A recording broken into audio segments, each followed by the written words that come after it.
Hi, Ben here and welcome back to another Work in Progress Wednesday. So what we've been working on this week, we've been doing lots of tool preparation. So at this stage of the game it feels like there's lots of things being sort of half made because we're getting them ready for heat treatment. So some of the things we've been working on is we've been getting some Travisher blades prepared. So we make these for James Mersall at the Windsor workshop. So these are getting their initial grinds put on, and we've got to then put the pre-heat treat bevel on there. We've also got to mark our logo on there before we shape them. So there's lots of Travishers there. There's obviously lots of people making chair seats while they're stuck in their workshops at home. So those are getting prepared. We've also been busy working on some more draw knife blades.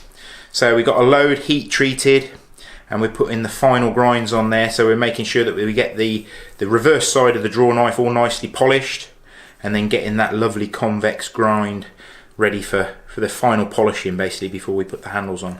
So yeah, lots of draw knives in the works. So we've also been working on some more of the traditional Mocotaugan blades that we released, I think it was last week.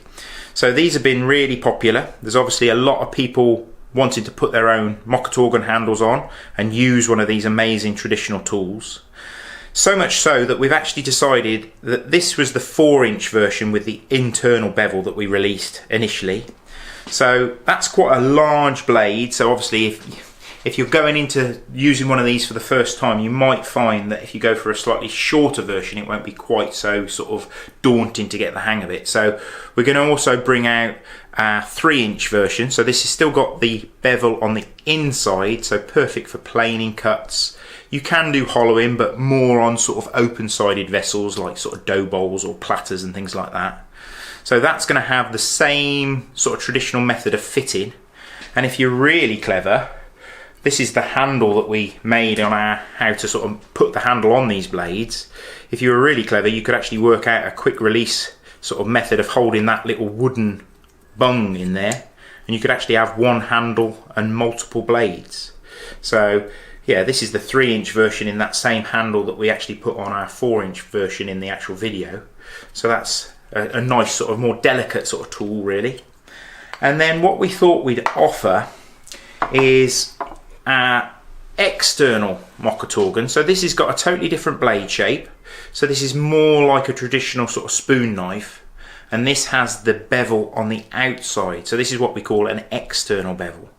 Now this isn't really designed for planing cuts. This is mostly designed for sort of hollowing. So if you're working on sort of bowls or cooksers or shrink pots and things like that.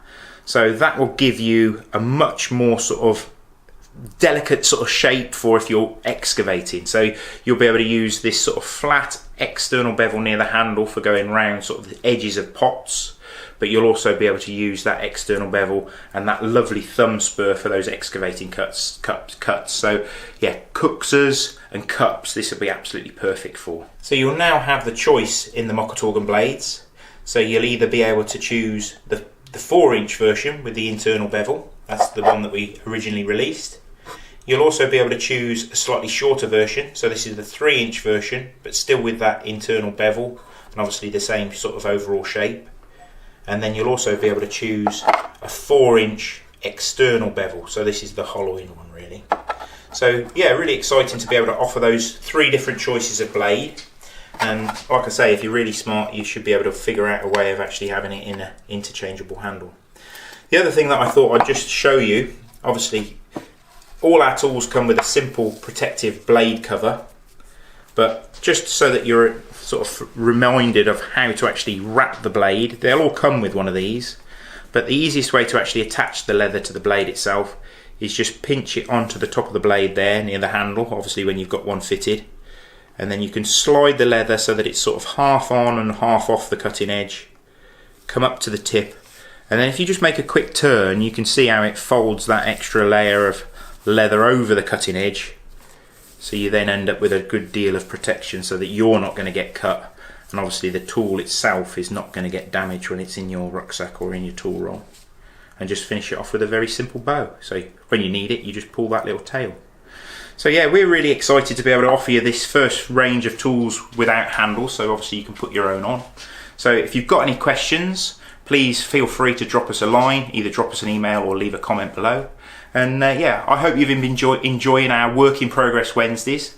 I certainly enjoy sharing what we've been working on in the workshop. And if you've got any ideas, then just let us know and we can see if we can film it for you in an upcoming video. So thanks for watching, and tune in next week for some more work in progress Wednesdays.